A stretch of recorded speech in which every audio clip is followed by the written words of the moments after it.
Le Sénégal est le pays qui a le plus d'avenir en Afrique de l'Ouest. Premièrement, pour son port. Le port de Dakar, c'est un des plus gros d'Afrique de l'Ouest.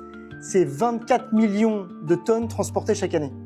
Ensuite, pour ses barils de pétrole, il faut savoir que depuis 2024, le Sénégal est exportateur de pétrole et ça va représenter une part non négligeable du PIB. Et enfin, pour sa jeunesse, 75% de la population a moins de 35 ans. Et ça, c'est un avantage non négligeable pour un pays. Juste à côté du Sénégal, on a le Mali, le Burkina Faso, la Côte d'Ivoire par exemple, et avec les événements qui se passent dans ces pays-là, il y a énormément d'investissements étrangers qui viennent au Sénégal. Parce que le Sénégal est réputé pour être un pays qui est safe, qui est le seul pays d'Afrique à n'avoir jamais connu de coup d'État depuis son indépendance. Donc voilà, c'est vraiment un havre de paix, on va dire, j'appelle ça comme ça. Là, on a Dakar, la capitale, c'est là qu'il y a les grandes entreprises, les sièges, etc. Ensuite, quand on descend vers l'aéroport, on a la zone de Diamniadio, c'est une zone que le Sénégal a créée afin de désengorger Dakar et qu'une partie de l'activité économique bouge ici. Jusqu'ici, un projet, on va dire, qui est mitigé.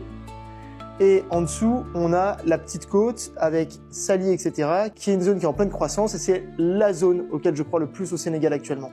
Puis après, quand on descend, on a la zone de Pointe-Sarène où il y a des grands hôtels comme le Riu. Je dirais que c'est bien pour les hôtels, mais sinon, à part ça, il n'y a pas grand-chose encore.